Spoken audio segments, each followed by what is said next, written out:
Bonjour à tous et bienvenue sur Can TV. Bienvenue sur votre plateau Les Mafos. Les Mafos, c'est une émission consacrée à la gente féminine, réservée à celles qui se battent au quotidien, celles qui se démarquent par leur activité, celles qui sont justement indépendantes. Et bien se retrouver dans ce sillage-là, chères dames, vous êtes des Mafos. Pourquoi? Chez nous, quand on veut respecter une femme, quand on veut l'honorer, quand on veut lui donner des éloges, eh bien on appelle Mafo. Peut-être un gogo chez vous, peut-être un gota, je ne sais pas comment on appelle chez vous. Dans tous les cas, nous, ici à Can TV, on vous appelle les Mafos. Je vous retrouve tout de suite pour la suite de notre programme.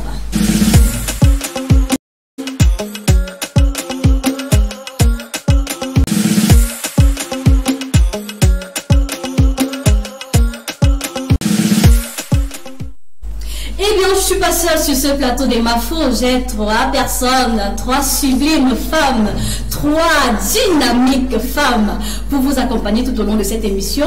Mais avant de les introduire, je vous en prie, on va savourer ensemble cette ponctuation musicale du Renstar dans le titre La main dans la main. Encore l'unité, une fois de plus, l'unité pour mieux avancer.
Je vous le disais en prélude dans cette émission, je ne suis pas seule, je suis avec trois dynamiques femmes. Et je me l'envoie comme ça de ne pas présenter la toute première. Elle s'appelle Madame Kwam Lisette, institutrice de l'enseignement primaire et maternel. Madame Kwam Lisette, bonjour et bienvenue sur Can TV. Bonjour Larissa, je suis ravie d'être sur le plateau de Can TV. Et je rappelle aux uns aux autres que vous êtes directrice de l'école primaire et maternelle Sankizito. L'école maternelle Saint-Kizito. L'école maternelle, précisément. Comment va l'école maternelle Saint-Kizito? Il se comporte? Elle va très bien. Super bien même. Ça peut se voir avec votre joli sourire. Merci. Alors, je vais m'intéresser à la deuxième personne, qui n'est autre que Madame Comène Sévérine, conseillère de jeunesse et d'animation, à qui je souhaite la bienvenue. Bienvenue, Madame. Merci, Maman Mafo. J'aime bien quand vous m'appelez Maman Mafo. Ça me va tout dans ton cœur. Vous allez bien? Très bien, très bien. Super bien. On continue avec cette fois-là la troisième qui est Madame Mangoulou Solange, qui est institutrice de l'enseignement primaire et maternel. You're welcome, my dear. Merci madame, merci maman Mafo, Larissa. Si je prends votre température, elle est à combien là? Oh, peut-être à 45 degrés. Ah non, quand même. Ne me dites pas ça, j'aurais l'impression que vous êtes peut-être une momie.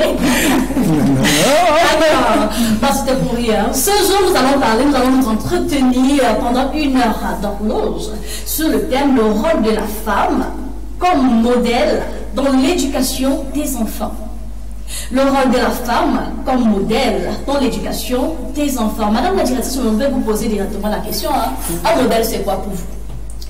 Bon, un modèle pour moi, c'est comme un objet qu'il faut imiter, une personne peut-être qu'il faut imiter aussi. C'est ça le modèle. Le modèle, quelque chose qu'il faut imiter dans le sens positif. Oui, j'aime bien la précision que vous venez de faire dans le sens positif, parce que les autres sont modèles, mais dans l'autre sens. Et un éducateur pour vous, madame? Un éducateur, c'est celui-là qui est chargé de transmettre à l'enfant. Oui, puisque justement nous parlons de l'enfant. Qui est chargé de transmettre à l'enfant toutes les manières de faire, c'est-à-dire les comportements, toutes les manières de sentir, toutes les manières d'agir, toutes les manières de percevoir. En bref, c'est-à-dire en dehors des connaissances livresques, tout ce qu'il y a comme manière de penser, de sentir. D'accord. Voilà, Madame Solange. Madame Goulou Solange, on va revenir précisément dans le cas de la femme. Pensez-vous que la femme a un rôle précis dans l'éducation des enfants à la maison? C'est vrai qu'il y a papa, il y a maman, il y a toute une famille, mais est-ce que la femme, pour vous, a un rôle précis à jouer dans l'éducation de nos enfants? Oui, Larissa, oui, la femme a un très grand rôle à jouer dans l'éducation des enfants. Parce que, hormis la présence de papa, de grand-père, grand-mère, la femme a sa place. Sa place est très très importante. Et sa place qui est à laquelle elle passe le plus de temps avec les enfants au quotidien. Elle les ménage, elle les gère. Quand ils rentrent de l'école, quand ils sont à la maison, elle doit les guider et essayer de les ramener à l'ordre de temps en temps pour que les enfants ne se dérapent pas. Et éduquer ces enfants pour qu'ils soient des meilleures personnes dans la société. Oui. Madame la directrice, vous êtes à l'école maternelle. Là-bas, vous êtes aussi un modèle pour les enfants. Comment est-ce que vous procédez là-bas? Ça se passe comment au quotidien avec vous? Au quotidien, déjà, je vous ai dit... d'avance, c'est la politesse. Ça veut dire tous les matins déjà quand on arrive, il faut que l'enfant puisse dire bonjour. Oui, il doit dire bonjour. Bonjour. Déjà l'accueil, il faudrait que la directrice soit au portail pour accueillir les enfants, pour leur donner cette habitude de politesse. Il faut se lever le matin, quand tous ceux qu'on croise au chemin, on doit leur dire bonjour. Et au niveau de la salle de classe aussi, c'est la gestion. Donc, la collaboration, la socialisation et tout ce que ça comporte au niveau des salles de classe. Oui, c'est un peu ça notre quotidien au niveau de l'école maternelle. Madame Comène Sévérine, il y a des personnes ou encore des mamans qui disent carrément l'enfant s'il m'a dépassé, pardon, laisse-le seulement comme ça. Si tu le tapes trop, vraiment ça va déranger. Ne dérange pas mon enfant, ne le tape pas, c'est comme ça qu'il fait. Vous répondez quoi à ce genre de personnes? C'est-à-dire l'enfant a un certain comportement et le parent ne veut pas qu'on change ça en fait. Et ça dérange finalement l'environnement. Bon, je pense que ça ne dérange pas seulement l'environnement, ça dérange d'abord principalement cette maman en question. Lorsqu'elle dit que c'est comme ça, c'est comme ça. Ce n'est pas comme ça, parce que je pense que lorsque l'enfant naît, on dit, un penseur disait que l'enfant naît tabula rasa. Ça veut dire que au moment où il vient au monde, c'est vrai aussi que sur les réseaux sociaux, j'ai vu une image une fois où une maman a ouvert le frigo pour se servir, une maman enceinte, elle a ouvert le frigo pour se servir quelque chose et l'enfant n'avait pas attendu la main sur autre chose. Oui, ça veut dire que l'enfant, dès le sein de sa maman, a déjà cette tendance à vous conditionner, à vous imposer un rythme de vie. C'est pour ça que vous allez voir beaucoup de femmes enceintes qui se laissent aller dans ce jeu et qui disent que non, mon enfant veut manger. Si je comprends bien, ça commence depuis le sein maternel. Avant de se répercuter à l'extérieur. L'enfant veut manger le poisson braisé qui est... À 1h, monsieur va se lever pour aller chercher le poisson. Oui. Sinon, ça va pas lever. Si vous ne vous faites pas violent déjà en ce moment-là, vous allez vous rendre compte que à chaque fois que vous allez avoir un petit plaisir, vous allez pourrir pour résoudre ce plaisir. Et dès que l'enfant naît, dès le premier cri, il va vous imposer sa façon d'être, sa façon de penser. Je ne veux pas qu'on me baigne. Il pleure. Il résout tout avec les pleurs. Oh oui. Et si vous êtes très sensible à ces pleurs, vous allez vous dire à tout moment, ouais, je suis une jeune maman, je ne veux pas que mon enfant pleure, parce que beaucoup de mamans disent ça. Oui. Je ne veux pas que mon enfant pleure. J'ai tellement cherché cet enfant. J'étais voir les marabouts à tel endroit. Non. J'ai même accouché par césarienne, pardon, ne tape pas mon enfant. La vérité, va vous poser la question tout à l'heure, comment vous gérez les humeurs des parents qui viennent souvent vous appeler là-bas, au sein Kizuto. Ma foi, Solange. Vous avez dit tout à l'heure que la femme, c'est elle qui reste à la maison, c'est elle qui prend soin des petits bambins lorsqu'ils arrivent, elle modère tout. Est-ce que c'est juste modérer tout, s'assurer que mon bébé a mangé, il est allé à l'école à temps, il est rentré de l'école à temps, ça s'arrête là ou bien il y a un plus? Non, ça ne s'arrête pas là, il y aura un plus, bien sûr. C'est vrai qu'à côté de ça, on doit voir comment l'enfant s'épanouit dans la société, comment l'enfant se comporte dans la société. La société qui n'est pas seulement dehors, même aussi à la maison, parce que la maison aussi c'est la société. Il paraît même que la société commence depuis d'abord la maison, justement.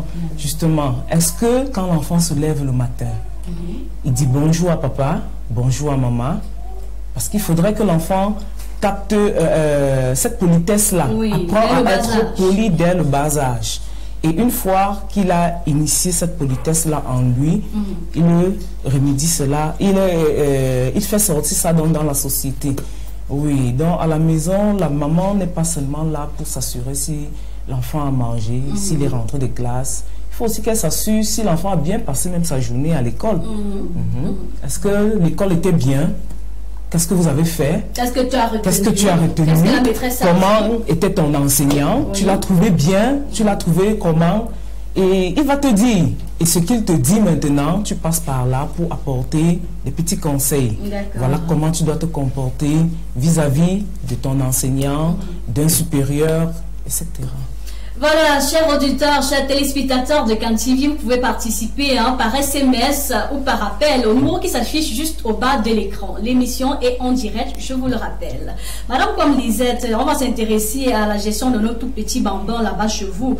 À part gérer ou encore leur apporter les règles de bonne séance, par exemple, vous avez cité la politesse tout à l'heure. Chez vous même, ça se passe comment? À l'école, par rapport aux règles de bonne séance. Oui. À la maison, là, ça se passe comment? Le professionnel et le familial, les deux, là, il y a un côté qui est lésé ou bien les deux sont en étroite parallèle? Je crois que les trois sont parallèles. Parce que déjà étant une maman au foyer, donc c'est cette affection-là que je porte déjà au niveau de l'école pour mes bambins. Et bien pour ce qui est de leur comportement, c'est vrai, parmi tous ces enfants, il y a les enfants, comment est-ce que je peux expliquer ça? Il y a des enfants, il y a trois catégories d'enfants. Les enfants, les enfants difficiles, les enfants moyens et les enfants obéissants. Les enfants difficiles, là, ils m'intéressent le plus et ils se comportent comment ceux-là.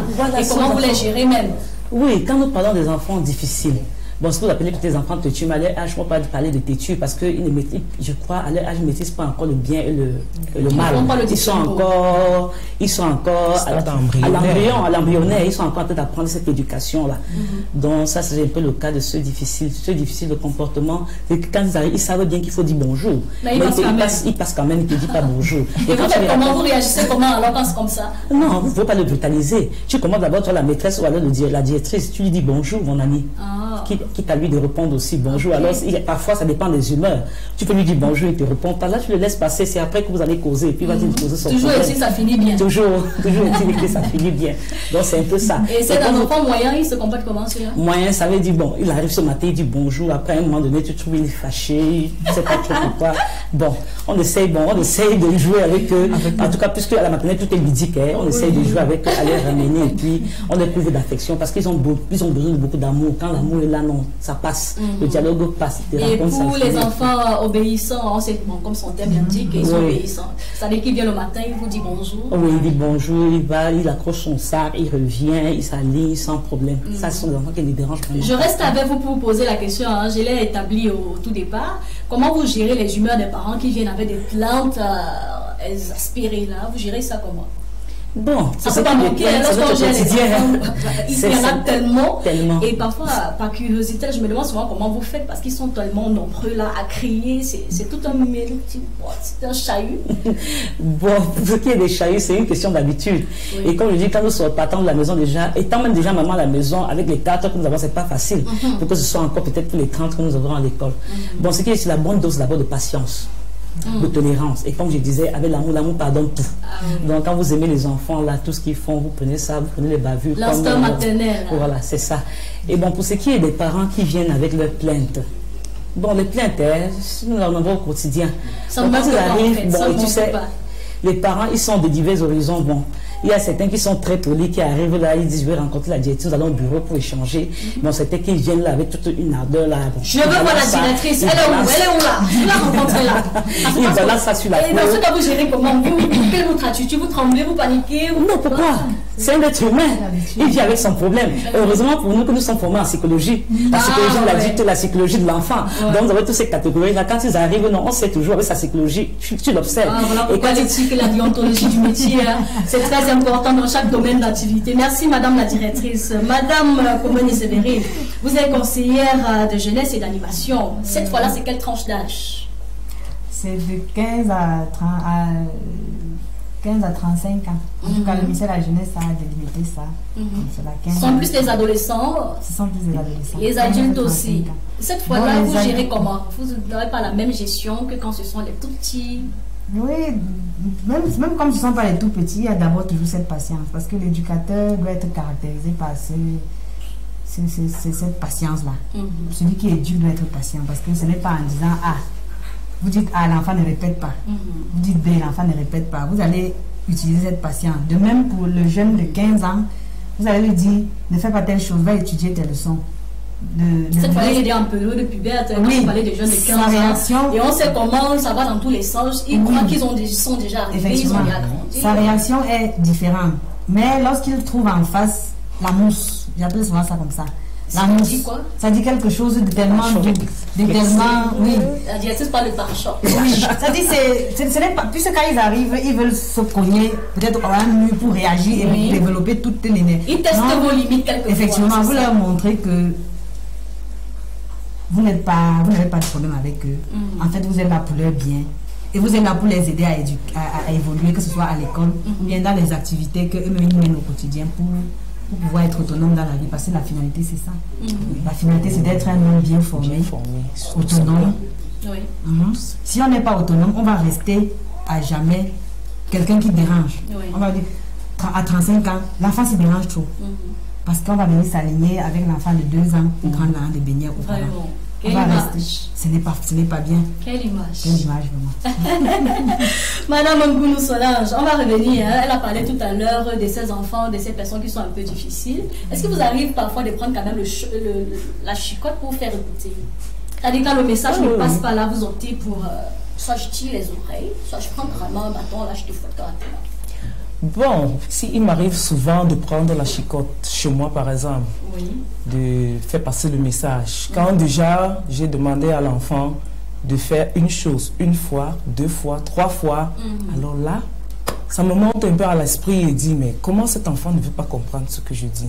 Et là, je prends le bâton, je réprimande un peu, parce que utiliser le bâton ne veut pas toujours dire que on est méchant vers l'enfant. Non, on essaye de lui faire comprendre un certain nombre de choses, que ce qu'on dit, c'est pour son bien.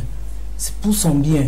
Donc la chicotte, en fait, n'est pas une mauvaise chose. On va simplement comprendre que dans l'éducation de l'enfant, on n'exclut pas la carotte et puis voilà, le bâton. Madame Sévérine, à sa place. À propos de cela, vous avez une expérience à ce sujet? Une expérience propre. Oui, une expérience propre, c'est que... Madame la directrice, vous apprêtez aussi. Lorsque Lorsque j'ai eu ma première fille, c'est-à-dire, elle m'a beaucoup menacée. Parce que je n'étais pas mature, je ne savais pas ce que c'est qu'avoir un bébé. J'avais l'habitude de voir les enfants, mais les enfants des autres, ce qui fait qu'elle criait tout le temps. Et j'avais même l'habitude de tester ses limites. Je la laisse pleurer, mais elle me testait également. On allait jusqu'à un niveau et je me rendais compte que non, je ne peux pas aller comme ça. Mais toujours est-il que lorsque vous êtes ferme avec l'enfant, vous lui dites que comme je t'ai dit. Si c'est au tableau, je devais encadrer le mot ferme là. Oui, ferme, c'est important avec les enfants parce que lorsqu'on dit à l'enfant va faire telle chose, il va vous trouver mille et une raisons pour ne pas faire. Maman, ça me gêne, maman, ça me. Mais lorsque je voulais utiliser la forme, une maman m'avait dit, maman, il faut attendre 3 ans. Au tout début, je n'ai pas compris pourquoi elle me disait ça. Elle me dit non, mais la brutalité, elle n'a que 2 ans, il faut attendre qu'elle ait 3 ans. Et je lui ai dit le jour là, à ton 3e anniversaire, tu vas me sentir. Vous avez fait votre revanche sur votre fille? J'ai attendu, elle a eu 3 ans. Et je lui rappelais tous les jours. On m'avait dit d'attendre 3 ans. J'ai patienté, tu as déjà 3 ans. Et à partir de 3 ans? À partir de 3 ans, j'ai attendu, fais telle chose. Maman, fais telle chose. Un jour, je l'ai prise, je l'ai fouettée correctement. C'est-à-dire, je ne fais pas les petites. Dis donc, calme-toi. Calme-toi. Il va te taper, ou bien tu dis je vais taper. Je vais, non. J'ai pris un jour, je l'ai chicoté correctement. Pour une bêtise qu'elle avait l'habitude de faire. Oui, et j'ai corrigé ça. Ce qui fait que quand je l'ai fouetté correctement, la prochaine fois, quand je dis attention, c'est un regard. Et du coup, même si elle n'obtempère pas rapidement, la ardeur quand même, elle se calme. Elle exécute rapidement. Madame, on vous écoute pour votre expérience à domicile. Ça se passe comment? À domicile, chez moi? Oui. Ah, ok. Chez moi aussi, j'ai 4 petits-enfants. Et parmi ces 4 petits-enfants, c'est mon 3e garçon, qui est un enfant vraiment un peu difficile. Pour son cas, je vais vous raconter une petite anecdote. Oui. Une fois, je me rappelle, il est entré dans la chambre pendant que je m'habillais. Je lui ai dit, tu vas rentrer toquer. Alors, il rentre toquer, il entre. Je lui ai dit, bon, tu ne vas pas entrer parce que je suis en train de m'habiller. Il me dit, non, maman, pourquoi? J'ai dit, non, sors. Après, tu vas me poser la question. Alors, il est sorti. Quand j'ai donc fini de m'habiller, je le rejoins à l'extérieur. Il me demande, pourquoi quand tu veux t'habiller, tu me mets toujours dehors et papa, lui, tu le dégrades dans la chambre? Je lui dis alors, ok, c'est bien. Quand tu me poses la question, immédiatement, parce qu'avec les trucs, il ne faut pas les cacher. Je lui dis, ben, c'est bien. Quand tu m'as posé la question, tu vois, papa est couché, non? Papa est plus grand que moi, c'est le père. Est-ce que tu peux leur dire à papa d'aller dehors? Il va se fâcher. Il me dit, maman, tu as raison. Voilà. Donc, c'est un peu ça avec, bon, chez moi, je n'emploie pas beaucoup la chicotte. Oui. Ils savent. Je n'emploie pas beaucoup la chicotte. Vous communiquez plus. Nous communiquons plus. Et ils savent. Chez moi, on appelle ça, il y a les, je vais dire quoi, le vendredi, non, ça, l'autocritique. J'appelle cette journée-là, en famille, l'autocritique. Alors, ils savent, même quand je suis fâchée, ils vont prendre des bouts de papier pour m'écrire. Parce que quand je suis fâchée, je n'aime pas comment part. Alors ils prennent des bouts de papier, maman, je sais que j'ai fait telle chose. Et puis, parce qu'ensemble, d'abord, je vais dire quoi? Avant, nous avons établi le règlement intérieur de la maison. Oui. Et c'est la même situation que je fais en classe. Nous avons établi le règlement intérieur de la maison. Alors, moi aussi, j'ai mon règlement intérieur. On s'attelle donc à ce règlement intérieur. Donc, c'est un peu ça. Donc, chez moi, pas de chicotte. Bon, pour ce garçon, il est un peu difficile. Bon, nous essayons, de temps en temps, nous changeons toujours. Lui dit, est-ce que tu te rappelles ce que tu m'avais dit tel jour? Est-ce que, et comme je sais que c'est quelqu'un qui aime bien manger, il aime bien manger, il aime ce qui est bon. Alors pour le punir, qu'est-ce que je fais? Je peux rentrer avec ce qu'il aime. Je me place là, je donne à tout le monde et puis nous mangeons. Je l'exclus. Et c'est là, il se fâche, il me dit, maman, je ferai plus ça. Bon, c'est un peu ça.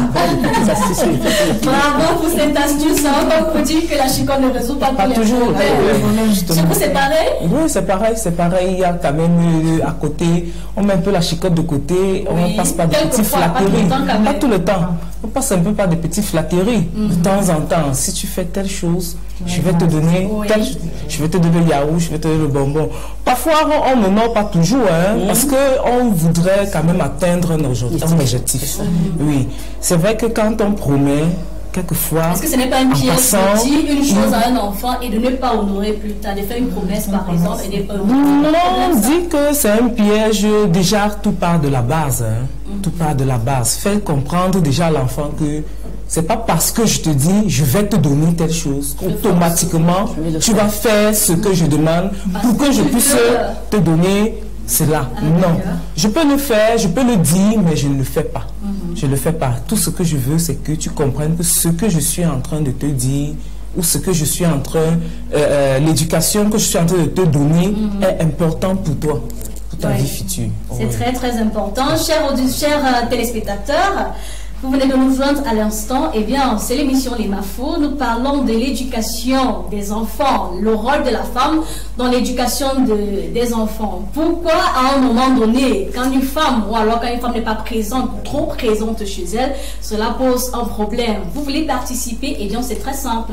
Vous composez le numéro qui s'affiche juste au bas de l'écran, ou alors vous appelez en direct ici et vous participez avec nous. Justement, je m'en vais à propos de cette question que je vous ai posée, chers téléspectateurs. Je m'en vais poser la même question à tout notre palais là.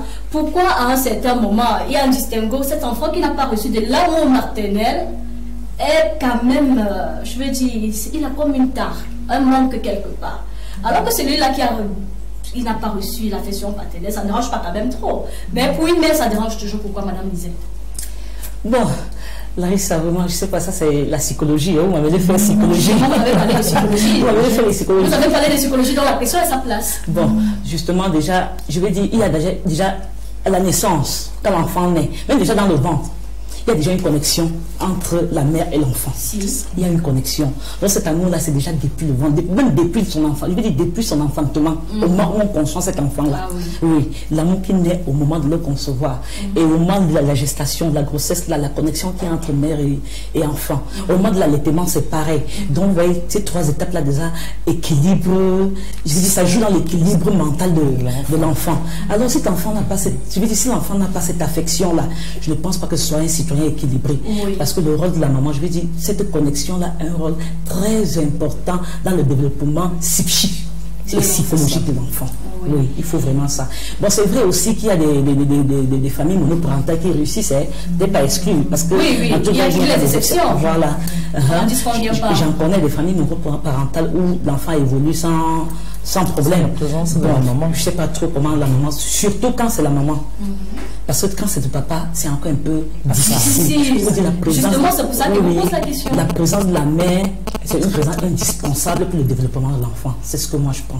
Une présence indispensable pour l'enfant, madame Sévérine. Vous trouvez? Oui. Une présence indispensable parce que l'enfant a besoin d'être entretenu à chaque moment. C'est-à-dire du jour où l'enfant n'est plus sous le sein, parce que là, lorsque l'enfant est sous le sein, vous le transportez partout. Donc du jour où l'enfant n'est plus sous le sein, vous avez besoin d'avoir l'œil sur l'enfant. À tout moment, il faut le langer, il faut le nourrir, il faut lui parler. Oui, il faut faire plein de choses. Il faut faire tellement de choses. Lorsqu'il va à l'école, il faut lui conduire, il faut lui demander si tout va bien. Il faut le recevoir à la maison le soir. Il faut l'aider à faire ses devoirs. Il y a tellement de choses. Une présence, que ce soit la présence de la mère, comme nous disions tout à l'heure, que ce soit même la présence du père, ou même d'une tierce personne. C'est vrai que nous nous appesantis sur la présence de la mère. Oui. La présence de la mère est indispensable. Parce que si une mère qui est toujours à la maison, elle va se rendre compte que si elle a une situation et qu'elle s'absente pour 2-3 jours, quand elle va revenir, il va falloir soit qu'elle entre dans les chambres, ranger vos chambres, laver vos habits. Vous n'avez pas lavé les tenues. Malheur à vous, si vous vous absentez un week-end et que vous arrivez peut-être le lundi matin comme c'est la catastrophe. Il faut est-ce que le week-end, les tontons n'ont pas lavé leurs habits? Ils n'ont pas fait ci, ils n'ont pas fait ça. Ils n'ont même pas fait les devoirs. Pourtant, papa est là, quelquefois. Papa est là. Papa est là. Donc, papa est là, mais la présence de la mère est vraiment indispensable. Papa est là, mais il ne peut pas tout faire cela. Parce que, vous savez, les hommes généralement, j'avais suivi une émission où on dit les hommes viennent de Mars et les femmes viennent de Vénus. Oui, très très important cette émission. Et puis là, dans cette émission, on dit les hommes qui viennent de Mars, par exemple, eux, ils aiment généralement gérer un dossier. Quand ils ont ouvert un dossier, ils gèrent ce dossier jusqu'à fermeture, avant d'ouvrir l'autre dossier. Or, chez la femme, ce n'est pas ça. La femme va faire tout au même moment. Elle ouvre tous les dossiers, elle gère tous ces dossiers et elle les referme tous au même moment. Généralement, mais elle ne les referme pas. Parce que dès qu'elle a touché ici, si elle a posé peut-être la marmite au feu, il faut qu'elle lave l'enfant. Dès qu'elle finit, il faut qu'elle lave les assiettes. Dibra, comme vous dites. Elle s'occupe de monsieur. Ce qui fait que monsieur, il peut être là Vous êtes à la cuisine, dehors, vous vous battez. Lui, il est couché dans son canapé, il voit sa télé, il voit son journal, oui, il est à WhatsApp, à Facebook. Il ne pense pas qu'il peut venir donner un coup de main. Oui. Or, la femme, elle doit tout faire, s'assurer. C'est comme ça semble plutôt comme une obligation pour elle. Dans certains foyers, oui, dans certains foyers, c'est une obligation. Pour d'autres foyers, par exemple, si je veux revenir un peu dans mon foyer, non, le mien, il sait que de temps en temps, il doit me donner un petit coup de main. Oui, il doit me donner un petit coup de main. Ne pas me laisser tout faire seul. Oui. Mais tout ça part de l'éducation. Tout part de l'éducation de base. Base quoi? Tout part de l'éducation parce que les hommes en général, c'est-à-dire nos petits garçons, l'éducation, et c'est nous, pourtant nous les femmes qui éduquons ces enfants. Or, si on pensait dans l'éducation de la fille comme du garçon, à donner un coup de main à chaque fois qu'il y a quelque chose qui traîne.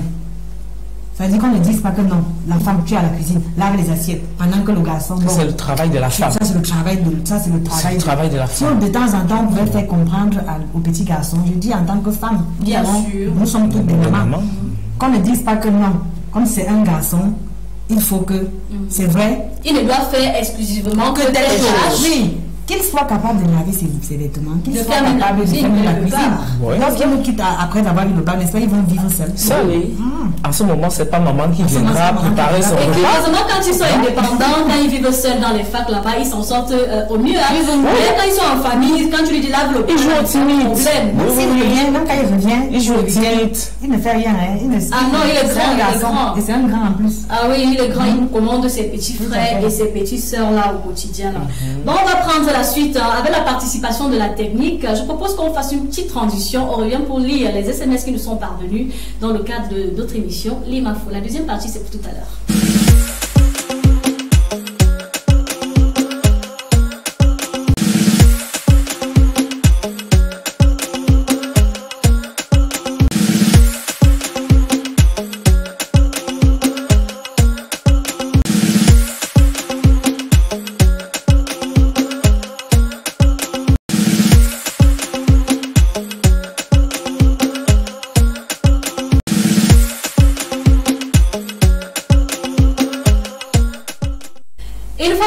Bienvenue sur Camp TV dans le cadre de l'émission Les Mafos. Toutes les femmes sont des reines, mieux encore celles qui se battent au quotidien, celles qui encadrent mieux les familles. Nous parlons justement de ça ce matin. On va prendre quelques SMS qui nous sont parvenus ce matin dans le cadre de cette émission. Bonjour Mafo Larissa. En fait, moi je ne suis pas pour trop de chicotes. Quand il faut, je fouette, mais quand c'est pas nécessaire, je passe. Comme pour rejoindre votre point de vue. Le troisième message. Mafo Larissa, en fait, éduquer un enfant n'est pas chose évidente. Et c'est la femme qui joue le plus grand des rôles. Tout repose sur la femme. Parce qu'on dit chez nous, l'enfant c'est pour la mère. Je lis intégralement le message. Signez vos messages comme vous les envoyez. L'enfant c'est pour la mère. Je m'arrête là, je continue pas. C'est le message qui nous est parvenu. Le prochain c'est, voilà, j'apprécie beaucoup votre émission. Peut-être nos femmes seront plus disciplinées parce qu'il y a certaines qui se cachent derrière leur travail pour dire qu'elles sont trop occupées et laissent la maison comme ça là. Les trois messages qui nous sont parvenus. On va s'arrêter là. On va s'appesantir sur le dernier. Il y a les femmes qui laissent carrément leur famille, leur ménage, parce qu'elles sont trop occupées à travailler. Comme monsieur rapporte de l'argent, elle aussi rapporte. Bon, au final, les enfants se sentent lésés. Qui doit donc éduquer cet enfant-là? L'éducation revient à la femme, dans tous les cas. Même quand vous travaillez, c'est un problème d'organisation. Si vous réussissez à vous organiser, il n'y a pas de problème. Donc il ne faudrait pas qu'une femme se cache devant son travail pour dire qu'elle est très occupée. Ah bien, déjà tu cachette. Oui. Pardon, soit de ton cache-cache. Pas nos enfants, pardon. La priorité pour elle, c'est quoi? C'est pas le travail. C'est pas le travail. S'il arrivait qu'elle réussit dans son travail, peut-être dans son domaine, le domaine de travail, et qu'elle arrivait à échouer peut-être l'éducation de ses enfants, plus tard. Ce sera bien dommage, hein. Ce sera même une honte quelque part. Voilà, il lui dit une honte. Je serais même. Parce que chez nous, quand un enfant échoue ou alors qu'il ne réussit pas dans sa vie, on dit que c'est la faute de la mère. C'est la faute de la mère. Oui, et quand il réussit, c'est qui? C'est la mère. Parce que là, les tiennes, bon, vraiment, les femmes, moi je trouve que c'est un problème d'organisation. Même si vous êtes ministre et que vous voulez bien assurer l'éducation de vos enfants. vous pouvez bien le faire. Ce n'est pas un problème de travail, ce n'est pas un problème de... Peut-être au final, ceux qui pensent que la femme ne doit pas travailler ont raison, hein, quand certaines se cachent déjà derrière leur boulot au quotidien pour liser leur foyer là. Peut-être qu'ils ont finalement raison, que la femme c'est à la cuisine. Il reste à la cuisine là-bas, tu peux pas manger. Non, ma faux. Non, je suis pas d'accord. Bah, dis-nous votre point de vue. Une femme, chaque femme doit travailler. Oui. Parce que c'est vrai que le travail ne doit pas empêcher qu'une femme éduque ses enfants. Parce que comme Mme Adjeti disait, c'est un problème d'organisation. On peut tout faire pour être présent quand il faut, pour faire ce qu'il faut pour que l'enfant soit bien. Maintenant, celle qui ne travaille pas, elle va faire le même travail. Mais sur le plan de l'épanouissement personnel, il y a un problème. Un problème même qui peut se répercuter sur l'éducation des enfants. Plus tard, oui. Parce qu'il y a même des ménages où un homme ne peut pas vous apporter tout à 100%. Ça, c'est inévitable. Tout à fait d'accord. C'est comme ça. Et de plus en plus même, c'est comme s'il y a un petit virus là qui fait en sorte que même celui qui pouvait bien faire certaines choses, je ne le fais pas. Je ne le fais pas. Oui. Une femme doit travailler. Et dans ma politique, si j'ai la possibilité de donner un travail à un homme et à une femme, je donne d'abord le travail à la femme avant de réfléchir sur le cas de l'homme. Pourquoi? Parce que je sais que lorsqu'une femme a un travail, je suis catégorique dessus, elle gère mieux son ménage avec le revenu de ce travail. Contrairement. Pas contrairement, je ne veux pas dire contrairement, non. Je ne dis pas contrairement, je ne veux pas entrer dans le débat de homme-femme, non. Oui. Lorsqu'une femme travaille, elle gère mieux son ménage. Point. Comme mon prêtre dit souvent. Lorsqu'une femme travaille, elle gère mieux son ménage. Point. Je ne veux pas entrer dans les histoires. Pas de polémique, non. Lorsqu'une femme travaille, elle gère mieux son ménage. On s'arrête là, c'est ça? Oui, moi je suis tout à fait d'accord. Parce que déjà, moi qui travaille, je sors le matin, je ne suis pas au travail. Et quand je rentre, je m'occupe de mon ménage. Donc, je ne vais pas dire parce que je travaille, je rentre, je suis fatiguée, je ne fais plus rien. Certaines prennent un remplacement, peut-être des ménagères, ce qui n'est pas mauvais. Mais on se rend compte au fil du temps que la ménagère, en certains moments, moi je dirais que vraiment, c'est vrai, la ménagère quelque part a un peu sa place. Mais s'il fallait demander mon point de vue à moi, personnellement, moi, je n'accepte pas trop la ménagère. Pourquoi? Parce qu'à un moment donné, ça rend la femme paresseuse. Elle dit, c'est la ménagère qui va tout faire. Elle va même jusqu'à cuisiner le repas de son mari. Non. Laver ses dessous, vraiment. C'est pas ce qu'on veut.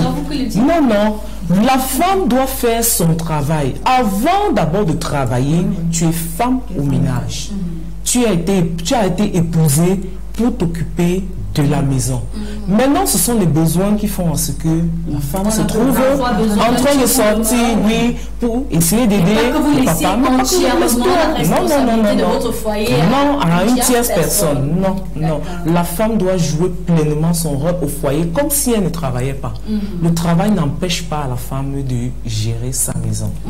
Et dans ce même sillage, madame, maman, j'ai invité maman sur ce plateau. Et elle me disait carrément, ma folle Larissa, sincèrement, c'est vous qui cherchez vos propres problèmes. Moi, je lui demande comment.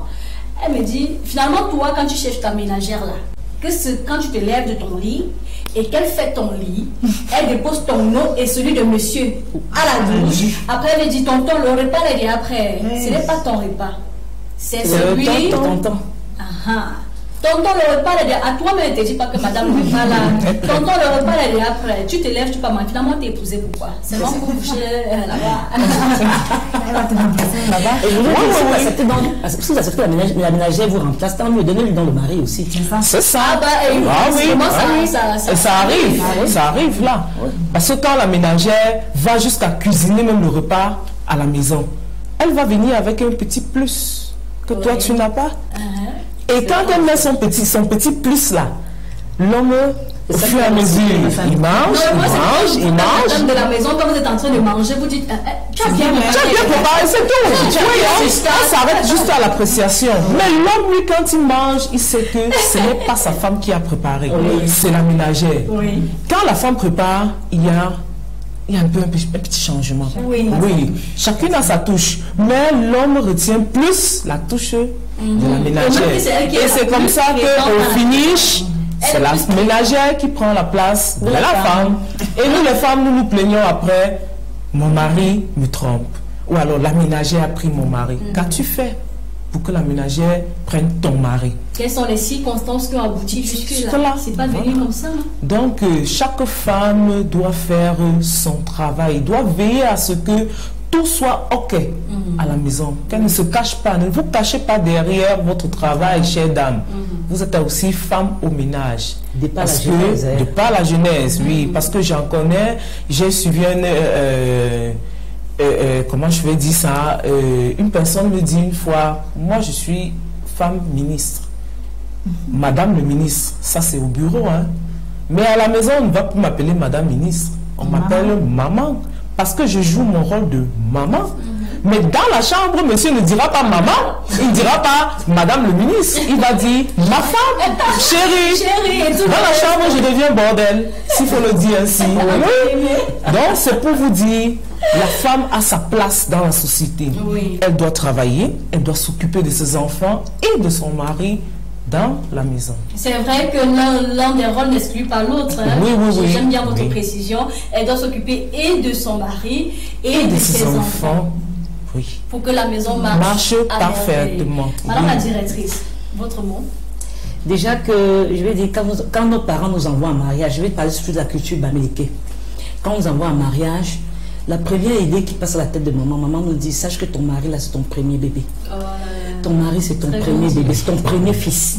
Donc ne le traite pas comme quelqu'un parce que c'est ton premier fils. Alors quand tu feras ton premier bébé, tu comprendras. Tu le dodoteras comme tu dodoteras ton premier bébé. Oh ma kek, c'est bien dit là. C'est tellement bien dit. Oh c'est Mérine, je vous écoute, hein. Tout ça va quelques minutes pour la fin. Oui. Il y a les femmes qui nous regardent là et certaines écoutent et puis elles disent bon, c'est en fait, on retient quoi au final? On retient au final que la femme, il y a des machines qu'on appelle les fêtes. Elles sont un peu, c'est-à-dire que quand on le veut ou non, le jour pour son premier cri et qu'on est une femme, on sait qu'on a beaucoup de responsabilités. C'est là même le départ de toutes les responsabilités. Beaucoup de responsabilités parce que la société a le regard tourné vers nous pour produire des hommes bien. Des hommes bien qui vont porter haut le flambeau de la famille, le flambeau du pays en général. Le flambeau de tout, c'est-à-dire le citoyen du monde, comme on dit. Ça sort de nos entrailles et nous devons les guider sur le chemin et être le modèle. Lorsque nous avons, à l'entame des émissions, nous avons parlé dans le modèle. Oui, modèle qui est comme ce que nous devons imiter. On ne peut donc pas imiter quelque chose. Pour que l'enfant n'ait pas en face quelque chose de mauvais, il faut donc incarner tout ce qu'il y a de bien pour que l'enfant puisse copier et qu'il soit aussi... Qu'il garde des bonnes valeurs pour grandir et être une personne... C'est-à-dire une personne importante, une personne utile à soi-même. Il faudrait dire que une personne intègre. Utile pour lui-même, utile pour sa famille, utile pour la société en général. Parce qu'il y a des enfants que vous ne pouvez pas envoyer quelque part, tellement le caractère n'y est pas du tout, ça vous fait même honte. C'est-à-dire vous gardez vos bambins à la maison parce que vous savez que quand il va aller chez tel oncle, chez telle tante, ce sont les plaintes et les plaintes qui vont revenir vers vous. Donc en clair, éduquer un enfant, c'est aussi... je ne sais pas moi, pour la société, c'est même votre fierté à vous. Je vous écoute pour votre mot. Hein. Moi, chez moi, je dirais, tel que nous l'avons dit dès le départ, la femme doit être un modèle. L'éducation, modèle. Éduquer dans le sens de transmettre un plus à l'enfant pour qu'il devienne une personne intègre dans la société. Et à côté, il y a le mot modèle. L'enfant, lorsqu'on éduque cet enfant, nous devons aussi refléter cette éducation-là. Très bien. Nous devons refléter cette éducation-là. Ne pas dire, voilà, être un exemple. De telle sorte que quand tu dis quelque chose à l'enfant, tu dis, fais comme moi je fais. Toi, quand tu ne vois pas comment je fais, essaye un peu de faire comme moi.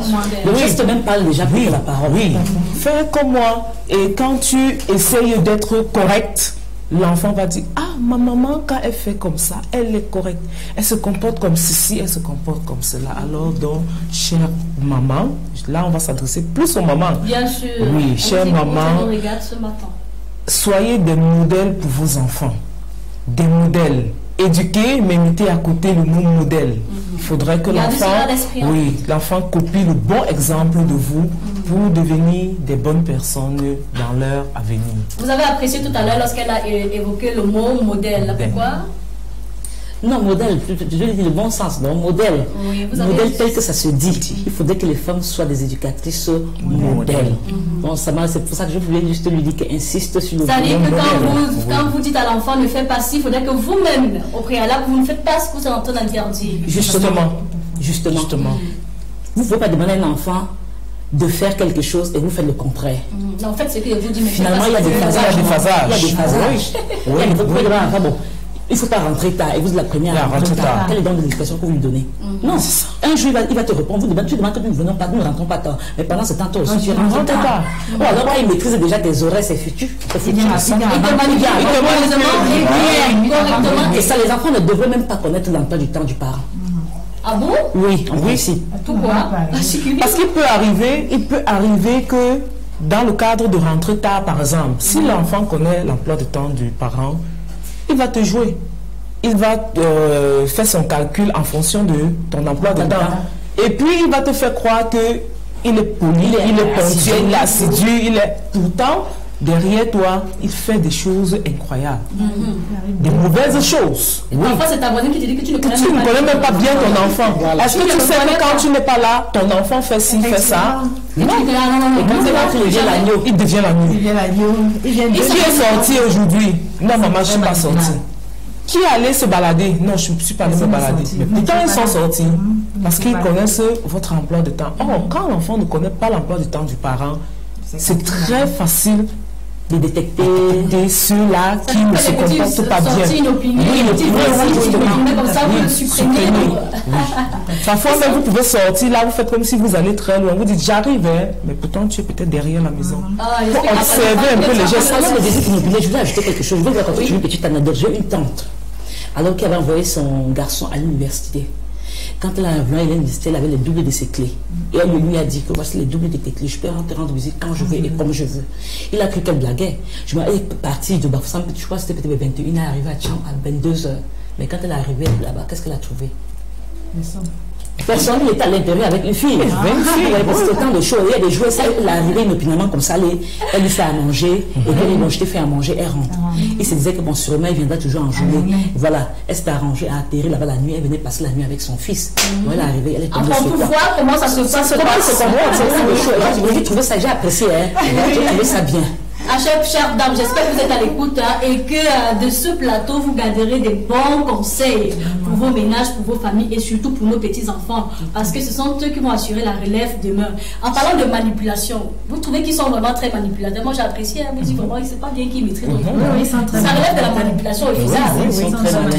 Est-ce à dire qu'on ne doit pas tout considérer les plaintes des enfants? Certains sont non fondés ou bien? Non, pas non fondés, c'est qu'il faut aller au fond. Pour savoir quel est le motif. Oui, c'est ça le rôle de la femme. Je prends un exemple. Je reste à la maison. L'enfant rentre avec un biscuit qui est très. Pas les biscuits pas le jeu de 25, non. Un biscuit, oui. Un fourret. Les livres. Je dis, hors de portée, d'où sort le biscuit? Que quelques temps avant, elle m'a dit la maîtresse avait besoin de je ne sais quoi, je lui ai donné 100 francs. Elle est revenue, elle n'avait pas donné à la maîtresse. Voilà. Je me lance donc dans ma petite enquête. Je lui dis, tu ne peux pas te permettre de manger ce biscuit. Je vais à l'école le lendemain. Quand j'arrive, je demande à la maîtresse, madame, j'ai trouvé un biscuit sophistiqué dans le sac de l'enfant. Je sais que elle commence aussi l'enquête. Venez, elle appelle ma fille. C'est camarade. D'où vient le biscuit? C'est elle qui m'a donné. Oh. D'où vient le biscuit? C'est l'autre qui est au cou et l'investigation. Oui, mais bien heureusement, on s'est rendu compte qu'il y avait eu l'anniversaire et l'enfant, c'est son ami effectivement qui pas bien grave. Moi, je ne pas grave, mais que c'est bien d'investiguer. Parce qu'à la CIL, je suis arrivée un jour au portail, la maîtresse m'a versé 450 francs. Madame, j'ai pris ça dans le sac de votre enfant.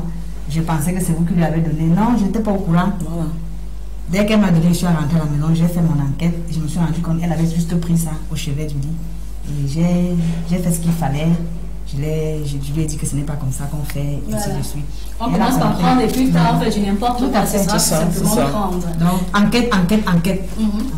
Les FBI, chère madame, soyez les FBI derrière. Soyez les FBI derrière vos enfants. Ça veut dire que tu ne connais pas la J'ai un autre qui est en seconde. Je suis Madame FBI. Je ne sais pas avec vous. Parce que lui, il vous craint plus que monsieur. Effectivement, il sait que lorsqu'il pose un acte, je vais aller au fond et je vais lui dire que c'était comme ça. Que mon ami, ça se passe pas comme ça, tu me dis pas. Il va réussir, mais je vais d'abord moi-même pousser l'enquête à un niveau. Quand il sent qu'il est dos au mur, il me dit. Il assure. En fait, c'est pas ça, il dit la vérité. Je vais dire la vérité, je vais dire la vérité. Nous sommes rendus à 10h53. Donc, dans quelques minutes précisément, on va mettre la clé sur le paillasson. Mais déjà, chères dames, vous qui nous écoutez à la maison, le thème est très simple. Le rôle de la femme comme modèle dans l'éducation de nos enfants. Vous avez échangé par SMS. C'est vrai, vous n'avez pas appelé aujourd'hui, c'est pas bien grave. Si vous êtes Bayan Salam, commerçante, vous êtes femme de n'importe quel bord, femme dans l'administration, peu importe votre degré d'activité. L'important, c'est que vous soyez une femme autonome, indépendante, financièrement, bien sûr. Hein. C'est-à-dire que cette femme-là qui parle, quand je dis indépendante, donc elle peut prendre ça autrement. Non. Soyez des femmes dynamiques, qui savent chercher. La Bible dit elle-même, hein, si je veux parler de la Bible, parce qu'il y a certains qui vont prendre la Bible pour citer des choses qui n'ont pas de sens. La même Bible, si vous voulez prendre la Bible, elle dit carrément que la femme sage bâtit sa maison. Elle va au loin chercher son pain, elle revient chez elle, c'est elle qui donne les rouages de sa maison. Donc, chères dames, si vous êtes de tous bords, vous voulez participer en direct sur cette émission, sur ce plateau, eh bien, sentez-vous libre de pouvoir nous contacter au numéro que vous voyez là affiché au bas de l'écran. Mais d'ici à là, je vais vous donner quelques minutes d'intervention, votre conclusion à chacune, et on va se séparer. Maintenant, la directrice, à vous la parole. Mot de fin. Pour le mot de fin, vraiment, j'invite toutes mes sœurs de ne pas se cacher derrière un travail pour dire qu'elles ne peuvent pas éduquer leurs enfants. Parce que l'éducation de l'enfant... Ou alors être tellement absente à la maison. Oui, je veux dire, l'éducation de l'enfant, c'est l'héritage qu'on peut lui donner.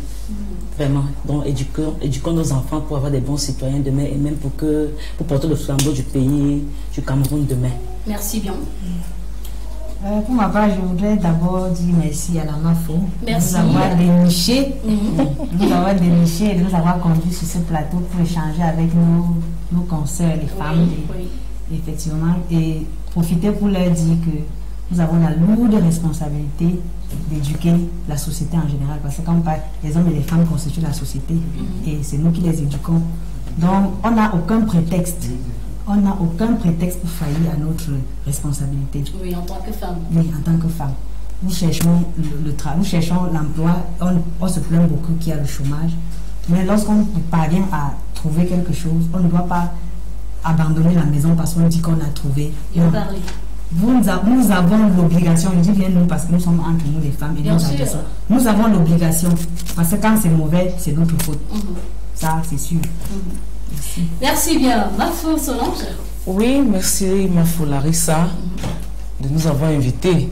Je dirais pour mon mot de fin, chère maman, nous tous nous sommes des mamans. Faisons notre travail. Éduquons nos enfants, donnons-leur le meilleur pour qu'ils soient de bons citoyens dans notre République, le Cameroun. Soyons présentes à la maison, à tout moment. Partout. Ne disons pas non, on travaille et puis on ne fait pas de travail à la maison. Non, notre premier travail, c'est celui de la maison. D'abord la maison, la maison. Oui. Ce qui est dehors là, c'est pour gagner son pain. C'est tout. C'est pour apporter un plus. Le travail est loin de nous, 3 mots. Ils ont besoin. Mais pas que tu vas te cacher là-bas. Non. Soyons présentes à la maison. Arrêtons de toujours dire cherchons les ménagères pour X ou Y. Faisons notre travail. Et vous allez voir, nous allons former. Nos enfants seront comme ça. Ils seront les meilleurs. C'est sur ces mots de chère Mafo sur notre plateau que je vais vous dire à très bientôt, mais avant de partir, je vous rappelle l'équipe qui nous a accompagnés à la technique, Alban aussi, Desli, qui d'autre encore là? Il sourit, c'est vrai que l'émission en direct, Larissa Carole, la perle. Je vous dis à très bientôt pour un nouveau programme sur CAN TV. Avec vous, nous réinventons la télévision. À très bientôt, coucou, bye bye.